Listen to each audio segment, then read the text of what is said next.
Class 11th NCERT solution chapter 1 poem है जो कबीर ने लिखी है, उसके बारे में हम देखते हैं। तो हर एक क्वेश्चन का आंसर हम अच्छी तरीके से देखेंगे। तो हम स्टार्ट करते हैं।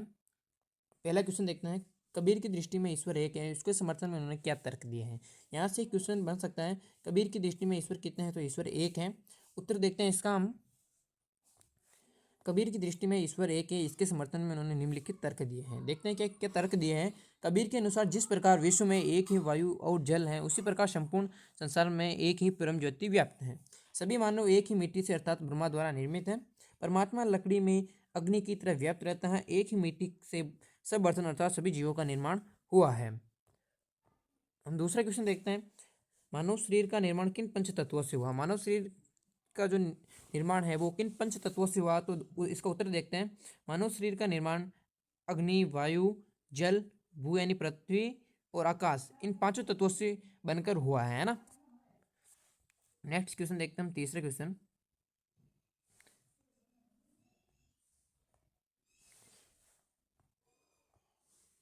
जैसे बाडी काष्ठ निकाटे काटे अग्नि, जैसे बाडी काष्ठ निकाटे अग्नि न काटे कोई, सब घटी अंतरी तू ही व्यापक धरे स्वरूपे सोई।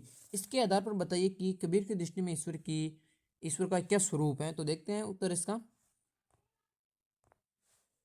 प्रस्तुत पंक्तियां ज्ञान मार्ग की शाखा के प्रतिनिधि कबीर के पद से ली गई है। कबीर की दृष्टि में ईश्वर का स्वरूप अविनाशी है। कबीरदास के इन पंक्तियों को कहने का तात्पर्य यह है, जिस प्रकार लकड़ी में अग्नि निवास करती है, ठीक उसी प्रकार परमात्मा सभी जीवों के हृदय में आत्मा स्वरूप व्याप्त है। ईश्वर सर्वव्यापक, अजर, अमर और अविनाशी है। बड़ी लकड़ी को चीर सकता है परंतु उस लकड़ी में निहित आग को नष्ट नहीं कर सकता। वैसे ही मनुष्य का शरीर भले नश्वर है परंतु शरीर में व्याप्त आत्मा अर्थात परमात्मा अमर है। इस प्रकार प्रस्तुत पद में आत्मा को परमात्मा का अंश बताकर अद्वैतवाद का प्रतिपादन किया गया है। काष्ठ काटे शब्दों में अनुप्रास अलंकार का भी प्रयोग किया गया है। अंतिम क्वेश्चन देखते हैं इसका, कबीर ने अपने आप को दीवाना क्यों कहा है। तो इसका आंसर देखते हैं हमने।